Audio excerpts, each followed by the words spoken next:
سنتیں اور حدیثیں کیسی زندہ ہوتی ہیں، یہ بہت کم لوگ دنیا میں ایسے موجود ہیں کہ جو اس پر محنت کرتے ہیں۔ ایک قصہ اور بیان کرتا ہوں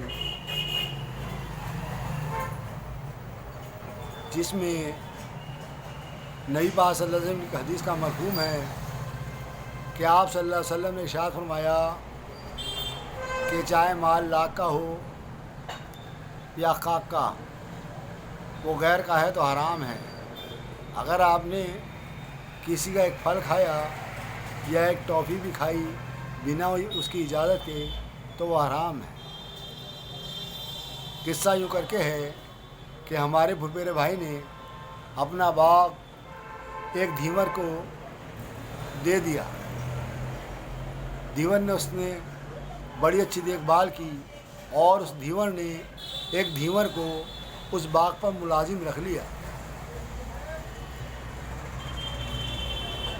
ملازمت کرتے وقت یہ بات طے ہو گئی کہ جو امرود گرنے ہیں وہ آپ کو اٹھا کر چھبڑی میں رکھنے ہیں، یہی آپ کی ڈیوٹی ہے اور پرندوں کو اڑانا ہے۔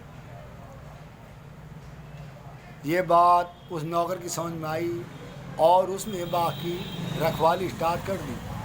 ہمارے پھپھیرے بھائی ایک روز گھومتے ہوئے اس باغ میں پہنچے اور آپ نے باغ کو دیکھا اور ایک امرود توڑ لیا۔ جب اس دھیور نوکر نے دیکھا، جو انہیں نہیں جانتا تھا کہ انہوں نے ایک امرود توڑ لیا، تو اس نے رونا اسٹارٹ کر دیا۔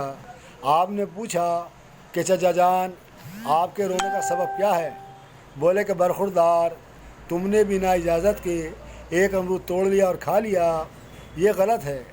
آپ نے کہا کہ میں اس باغ کا مالک ہوں اور میرے امرود اس سے طے ہیں کہ فصل پر اتنے دھڑی امرود میں تجھ سے لوں گا، اس لیے میں نے کھا لیا۔ دھیور نے کہا کہ میرے مالک نے مجھ سے اتنا ارشاد فرمایا کہ اگر کوئی امرود گر جائے اسے اٹھا کر چھبڑی میں رکھ دینا، اور اگر کوئی امرود جانور کھائے یا پرندے کھائیں ان کو اڑا دینا۔ آپ نے تو توڑ کر کھا لیا، آپ نے غلط کیا۔ میں نے اس سے کہا کہ باغ کا مالک میں ہوں۔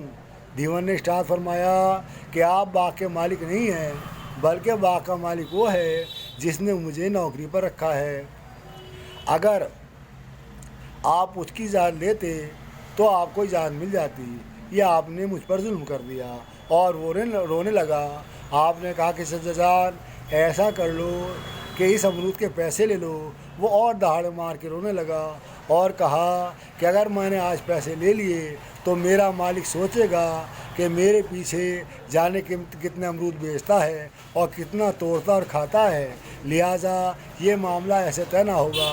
اس کی اسی بحث میں اس کا مالک آ گیا اور اس نے آ کے ہمارے پھپھیرے بھائی کو سلام کیا اور کہا کہ قاضی صاحب کیا بات ہے؟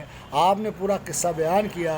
آپ نے ارشاد فرمایا یہ جو میرا ملازم ہے بڑا دیندار اور تقوی والا ہے، اس کو میں نے اتنی اجازت دی تھی کہ جو امرود گر جائے اسے چھبڑی میں رکھنا ہے اور پرندوں کو اڑانا ہے، لہٰذا اب میں اسے اجازت دیتا ہوں کہ بھائی یہ ہمارے باغ کے مالک ہیں، ہم نے ٹھیکے پر ان سے باغ لیا ہے، لہٰذا آگے پیچھے آئے تو انہیں امرود کھانے دینا۔